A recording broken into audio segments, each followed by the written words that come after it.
Dear students, in this video lecture, we'll talk about the application and implementation plan of voltage stability, as well as optimizing the stability constraint through the preventive control of the voltage stability. Let us consider the power flow equation defined in the equation below as shown in the next slide. The vector function f consists of n scalar equations defining a curve in n plus 1 dimensions represented by x, lambda space.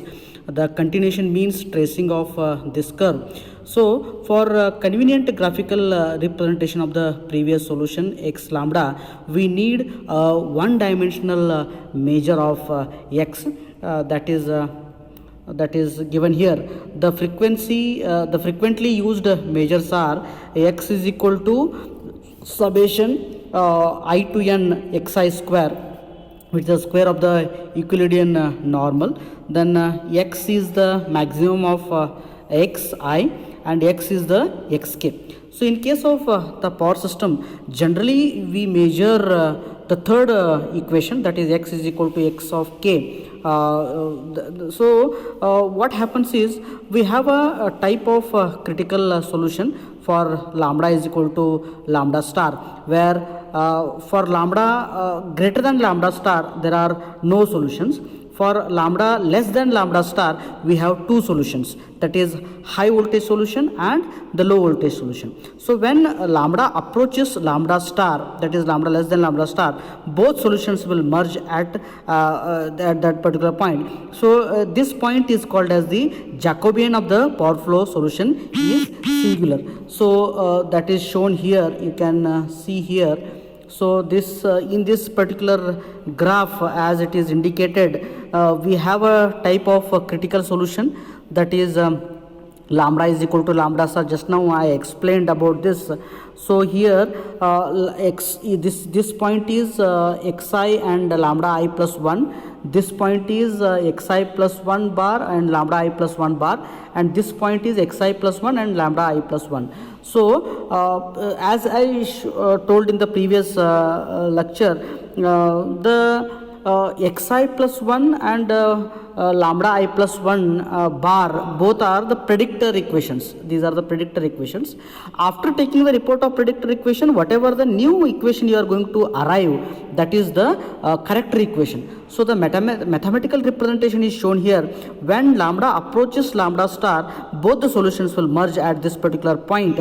So this is called as the Jacobian of the power flow solution. So several techniques are proposed to calculate these points, which are based on the two approaches. One is the direct, another one is the indirect, that we observed in the already the previous video lecture.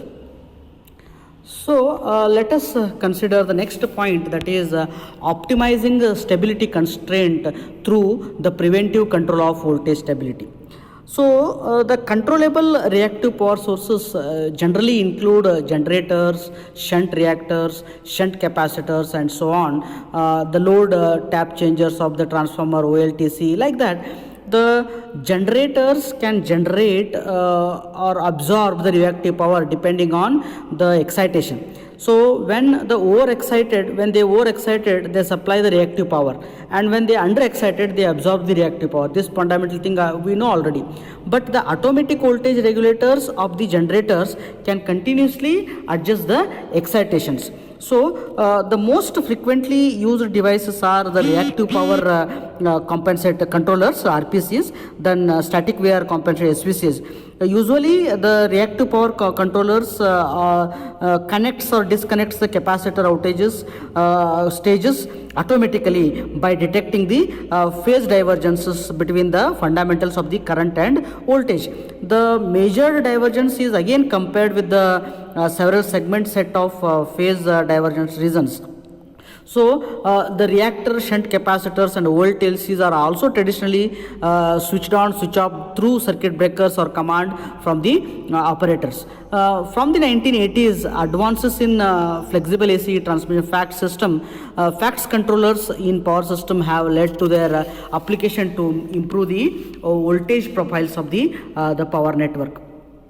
This is the flow diagram of voltage instability preventive control scheme for the power grid. You can see here, first one is input to the system data, then you are going to select the contingencies.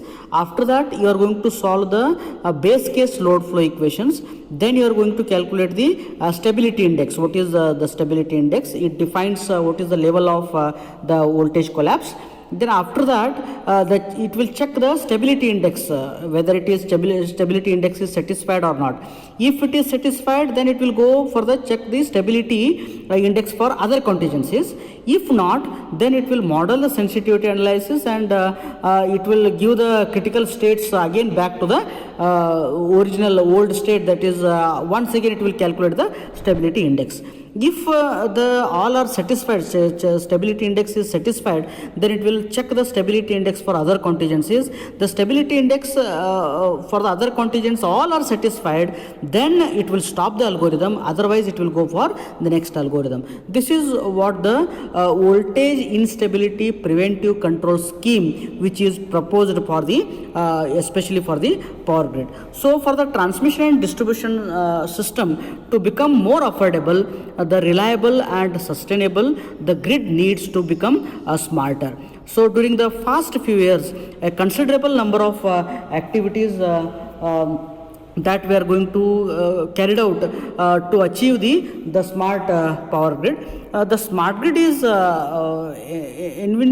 it is created to use all the present technologies of the voltage stability in transforming the grid intelligently and creating the better situational awareness and the operational friendliness. So in this video lecture, we are trying to understand what is the voltage instability preventive control scheme for the power grid and how we are going to overcome these particular adverse situation. So in the next video lecture, we will try to study the angle stability assessment technique. Thank you.